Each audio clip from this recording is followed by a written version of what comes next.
జనసేన నాయకులకి, జన సైనికులకి, వీర మహిళలకి అందరికీ రాష్ట్ర వ్యాప్తంగా జనసేన పార్టీ ఆవిర్భావ శుభాకాంక్షలు. మనం 13 సంవత్సరాలు, ఇది 13వ సంవత్సరం ఆవిర్భావ సమావేశం జరుపుకుంటున్నాం. 13 సంవత్సరాలు కష్టపడ్డాం, ఎదురు చూసాం. కానీ ఏం జరుగుతుంది? పార్టీలో ఏం జరుగుతుంది? ఎక్కడికి వెళ్ళాం? ముందుకు వెళ్ళటం పోయి వెనక్కి వెళ్ళిపోతున్నాం. పార్టీ వెనక్కి వెళ్ళిపోతుంది.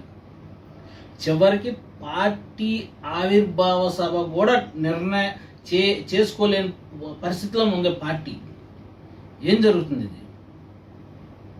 అరే, పార్టీని నమ్మి, పవన్ కళ్యాణ్ గారు నమ్మి ఎంతోమంది యువకులు, మధ్య వయస్కులు, పార్టీలో ఉన్న సీనియర్ నాయకులు, ఇతర పార్టీలో ఉన్న సీనియర్ నాయకులు ఎంతోమంది పవన్ కళ్యాణ్ గారిని, జనసేన పార్టీని, జనసేన సిద్ధాంతాలను నమ్మి పార్టీలోకి వచ్చారే. చివరి వాళ్ళ పరిస్థితి ఏంటి? రాజకీయంగా, ఆర్థికంగా పూర్తిగా అన్యాయం అయిపోయారు. రాజకీయంగా అడ్రస్ లేరు. ఏదైనా ఒక పార్టీలో, వేరే పార్టీలో జాయిన్ అవుదామంటే ఆ పార్టీలో గుర్తింపు ఉండదు.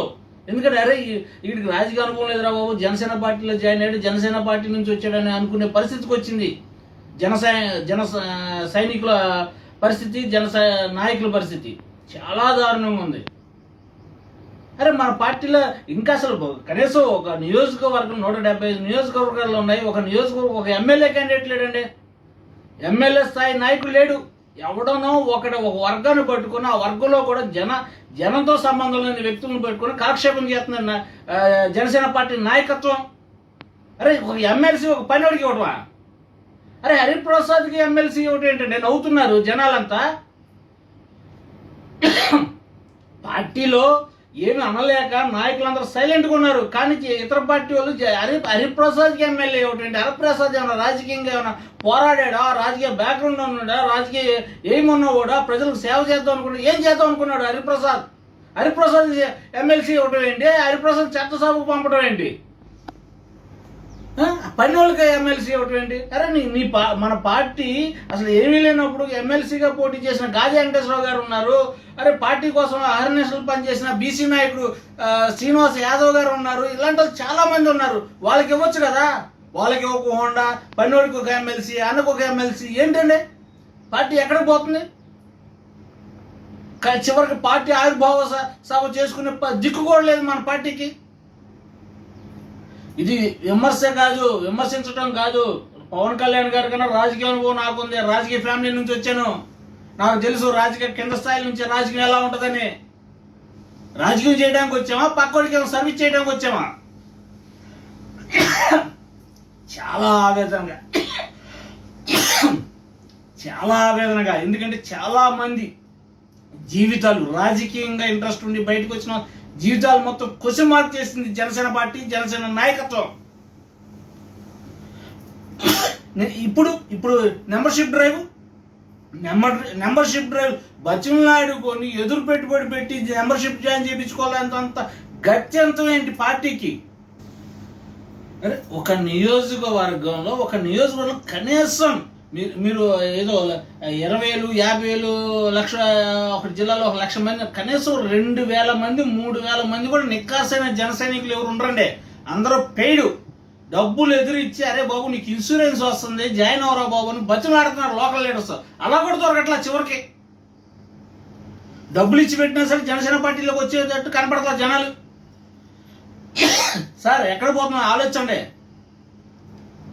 లోకల్ ఎలక్షన్ నుంచునే క్యాండిడేట్ ఉన్నారు. ఎవరన్నా సర్పంచ్కి ఒక క్యాండిడేట్ నుంచోబెట్టగలే దమ్ముందా మన పార్టీకి? ఒక ఎంపీటీసీని తెచ్చుకునే దమ్ముందా? ఒక జిల్లా పరిషత్ చైర్మన్ తెచ్చుకునే దమ్ముందా? లేదే. అరే, ఏం చేసినా సరే ఆ 2 తూర్పుగోదావరి, పశ్చిమ గోదావరి, అరే మీ ఆ వర్గం కాదు సార్. అసలు మిగతా ఎస్సీ మైనారిటీ వర్గాలు సార్ జనసేనకి గెలుపుని రుచి చూపించింది. ఎవరు నుంచున్నప్పుడు ఎస్సీలను, మైనారిటీలని మన పార్టీ జెండా పట్టుకుని నుంచున్నారు, గెలిచారు కూడా. ఆ వర్గాన్ని నుంచోని పెట్టుకోలేకపోయాం. ఇక్కడ సనాతన ధర్మానికి ఏమి అవ్వలేదు సార్. సనాతన ధర్మం ఎవరికి ఇష్టం వచ్చినట్టు వాడు వెళ్తున్నాడు సార్. అవసరాన్ని ఉపయోగించుకున్నారు సనాతన ధర్మాన్ని. నేను ఎప్పుడో చెప్పాను లడ్డు గురించి మాట్లాడదు సార్, మనం మరీ అసలు పబ్లిక్ వీక్ అయిపోతున్నాం, లడ్డు లడ్డు అన్నారు. చివరికి మనం చాలా డ్యామేజ్ అయిపోయింది పార్టీకి కానీ పార్టీ నాయకులకు కానీ. సనాతనానికి ఏం కాదు, సనాతన ధర్మానికి ఏం కాదు సార్. పార్టీని ఎలా నుంచోబెట్టాలి, పార్టీలో ఏ రకంగా నాయకులు నుంచోబెట్టుకోవాలని. పక్క పార్టీ చూడండి 16 సంవత్సరాలు అయింది, మన 13, వాళ్ళు 16. వాళ్ళు ప్రతి మండలంలోనూ ప్రతి నియోజకవర్గంలో లీడర్లు ఉన్నారు. వాళ్ళకి ఎమ్మెల్యేకి 4-5 పోటీ పడుతున్నారు. మనకేంటి 13 సంవత్సరాలు అయింది, ఏంటి ఒక్కడు లేడు. ఆలోచన సార్. నేను విమర్శించడం కాదు, నేను నిజంగా చెప్తున్నా. పార్టీ బాగుండాలి, ఆ పార్టీలో మేము ఉండాలి. మేము ఏదైనా చేద్దామన్నా సరే ఏ విషయం లేదు. ఎవరైనా ఏదైనా ఉంటారు, ఆ రాజకీయానికి అనుభవం లేని ఒక ఎందుకు పనికి చిడతల బ్యాచ్, నువ్వు పార్టీ కాదు, నువ్వు కోవట్. అది కోవట్ చేయడానికి వాళ్ళ పార్టీలో ఏముంది సార్? కోవట్లు ఉండడానికి పార్టీలో ఏముంది? ఏమైనా రాజకీయం చేస్తున్నావా, లేకపోతే అధికారం కోసం మనం పోరాడుతున్నామా? ఏం చేస్తున్నాం పార్టీలో కోవట్లు ఉండడానికి? అధికంగా ఊహించుకున్న ఈ చిడతల బ్యాచ్ వల్ల మీకు మన పార్టీకి చాలా నష్టం జరుగుతుంది. ఇప్పటికైనా అన్ని వర్గాలని సనాతనం ఎవడు పని వాడు చేసుకుంటాడు సార్. సనాతనంలో దేవుళ్ళు పెట్టుకుని బాగుపడే వాళ్ళు ఉన్నారు, డబ్బులు సంపాదించుకున్నారు. వాళ్ళ గురించి వచ్చి సార్ మీరు ప్రజల సేవ చేయాలని కోరుకుంటున్నాం. రండి సార్, ఇప్పటికైనా ఈ 13 ఆవిర్భావ సభ పెట్టలేకపోయినా కనీసం ఈ రోజు నుంచైనా మారండి, ప్రజల కోసం పనిచేయండి. మీ జన సైనికుల కోసం పనిచేయండి సార్, ఎవరి కోసమో కాదు.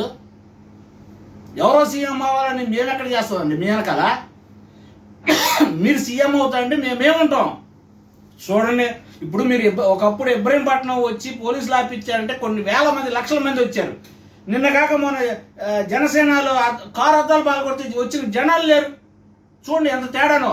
ఒక 2 సంవత్సరాలు మీరు ఇబ్రహీంపట్నం రింగ్ సెంటర్లో పోలీసులు ఆపిచ్చారంటే కొన్ని వేల మంది, కొన్ని లక్షల మంది, ముసలోళ్ళు, మొక్కలు, చిత్తగా ఆడపిల్లలు అందరూ వచ్చారు. చివరికి జనసేన ఆఫీస్లో అద్దాలు పాల్గొట్టారంటే కనీసం ఏంటని అడిగిన వాళ్ళు లేరండి. తేడా చూడండి సార్, మీ ఆలోచన విధానంతోనే తేడా ఉంది. ఇప్పటికైనా మారండి. లోకల్ ఎలక్షన్లో కనీసం 70% జనసేన నాయకులు సీట్లు వచ్చి జడ్పీటీసీలు గాను, ఎంపీపీలు గాను, చైర్మన్లు గాను చూసే బాధ్యత మీరు పార్టీ తరఫున మీరు తీసుకోవాలి. మిమ్మల్ని నమ్ముకొచ్చిన జన సైనికులు న్యాయం చేయాలని కోరుతూ మరోసారి జన సైనికులకు ఇది విమర్శ కాదు, పార్టీ కోసం చేస్తున్నారు. నిక్కారు సైనికుడు ఎవడని ఉంటే ఇలాగే పట్టుకుంటారు, ఇలాగే అడుగుతారు. చిడతల బ్యాచ్ అయితే వాళ్ళ వల్ల నాశనమే. నిజంగా పార్టీ కోసం పనిచేసేవాడిని అయితే ఇలాగే అడుగుతారు ప్రతి ఒక్కడు. పవన్ కళ్యాణ్ సీఎం అవ్వాలనుకునేవాడు ప్రతి ఒక్కడు ఇలాగే అడుగుతాడు. ఏదో కాలక్షేపం, ఏదో 4 రోజులు అలా చేసుకునేవాడు మాత్రం అడగడు.